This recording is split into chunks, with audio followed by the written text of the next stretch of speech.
Halo, video ini dibuat untuk memberikan edukasi kepada seluruh warga masyarakat Indonesia mengenai pentingnya menjaga kesehatan dalam menghadapi pandemik virus corona.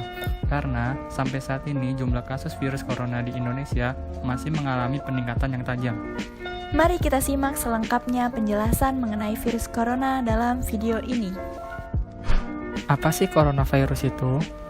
Coronavirus adalah suatu kelompok virus yang dapat menyebabkan penyakit pada hewan atau manusia.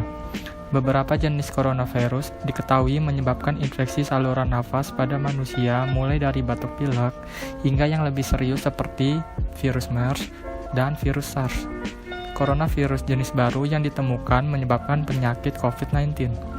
Apa sih COVID-19 itu? COVID-19 adalah penyakit menular yang disebabkan oleh jenis coronavirus yang baru ditemukan. Virus baru dan penyakit yang disebabkannya ini tidak dikenal sebelum mulainya wabah di Wuhan, Tiongkok, bulan Desember 2019. COVID-19 ini sekarang menjadi sebuah pandemi yang terjadi di banyak negara di seluruh dunia. Untuk kasus pertamanya sendiri, COVID-19 berasal dari kota Hubei yang merupakan ibu kota dari provinsi Wuhan. Menurut data pemerintah Cina yang dilihat dari South China Morning Post, seorang penduduk kota Hubei yang berusia 55 tahun kemungkinan menjadi orang pertama yang terjangkit COVID-19 pada 17 November 2019. Untuk update data kasus virus COVID-19 pada saat ini, jumlah total kasus positif terinfeksi virus corona di dunia mencapai 11.764.568, di mana total kematian berjumlah 541.248, dan total pasien sembuh berjumlah 6.758.805. Sementara, jumlah kasus virus corona di Indonesia saat ini berjumlah sekitar 66.226 orang, dengan 30.785 orang yang sembuh, dan 3.309 orang yang meninggal dunia. Bagaimana sih cara penyebaran atau transmisi virus corona ini? Nah, beberapa bulan lalu, sejak awal mulanya virus corona merebak di Wuhan, China, peneliti di China melakukan studi penelitian bahwa didapatkan hasil dugaan sementara mengenai host atau inang yang menjadi perantara awal mulanya virus corona ini ada.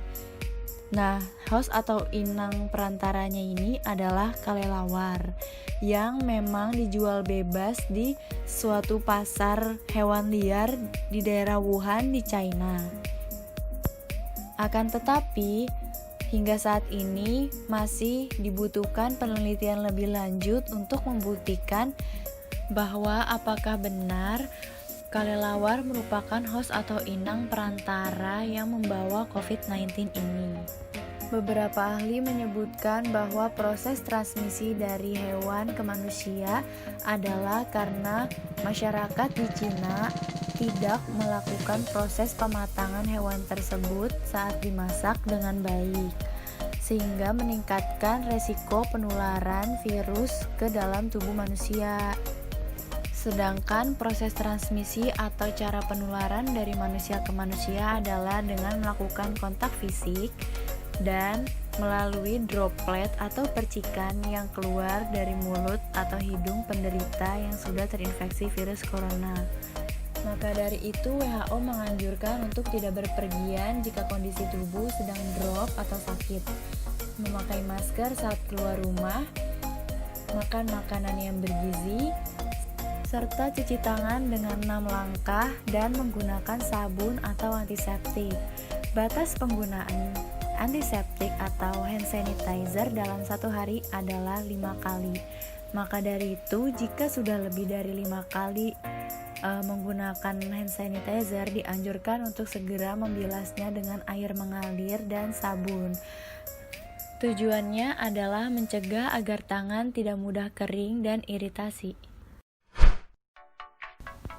Sebelum kami membahas lebih lanjut mengenai tanda dan gejala yang dimiliki oleh COVID-19, kami akan membahas tentang masa inkubasi dari virus ini. COVID-19 memiliki masa inkubasi yaitu 14 hari. Masa inkubasi itu sendiri adalah proses masuknya virus ke dalam tubuh manusia, kemudian bereplikasi atau memperbanyak diri hingga menimbulkan gejala pada orang yang terinfeksi virus tersebut. Menurut berbagai sumber, tanda dan gejala dapat timbul dalam 5 hari pasca terinfeksi atau pada 11 hari pasca terinfeksi. Gejala-gejala COVID-19 yang paling umum adalah demam di atas 37,5 derajat Celcius, batuk kering, dan rasa lelah. Gejala lainnya yang jarang dan mungkin dialami beberapa pasien meliputi rasa nyeri dan sakit, hidung tersumbat, sakit kepala, sakit tenggorokan, diare, kehilangan indera rasa atau penciuman, ruam pada kulit, atau perubahan warna jari, tangan, atau kaki.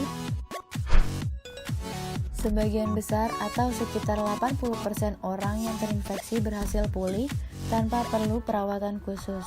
Sekitar 1 dari 5 orang yang terinfeksi COVID-19 menderita sakit parah dan kesulitan bernafas. Orang-orang lanjut usia atau lansia dan orang-orang dengan kondisi medis penyerta seperti tekanan darah tinggi, gangguan jantung dan paru, diabetes, atau kanker memiliki kemungkinan lebih besar mengalami sakit lebih serius. Namun, siapapun dapat terinfeksi COVID-19 dan mengalami sakit yang serius. Orang dari segala usia yang mengalami demam atau batuk disertai dengan kesulitan bernafas, nyeri tekan pada dada, atau kehilangan kemampuan berbicara dan bergerak harus segera mencari pertolongan medis. Jika memungkinkan, disarankan untuk menghubungi penyedia layanan kesehatan terlebih dahulu sehingga pasien dapat diarahkan ke fasilitas kesehatan yang tepat. Sekarang, kita akan membahas jenis-jenis tes diagnosis virus corona di Indonesia. Di Indonesia, kita memakai 3 jenis tes. Yang pertama ada tes cepat molekuler atau biasa disebut TCM. Yang kedua ada rapid test. Dan yang ketiga ada polymerase chain reaction atau PCR. Untuk tes cepat molekuler, tes ini hampir mirip dengan tes untuk mendiagnosis penyakit TB, yaitu dengan menggunakan dahak. Di Indonesia sendiri, tes untuk mendiagnosis virus corona lebih sering menggunakan rapid test dan PCR test. Lalu, apa sih bedanya rapid test dan PCR test itu?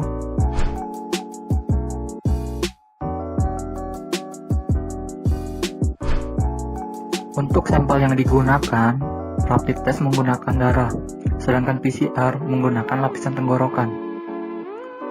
Untuk cara kerja rapid test, yaitu dengan mendeteksi imunoglobulin dalam darah, sedangkan untuk PCR yaitu mendeteksi materi genetik virus melalui RNA. Untuk hasil pemeriksaan rapid test sendiri berkisar antara 15 hingga 30 menit.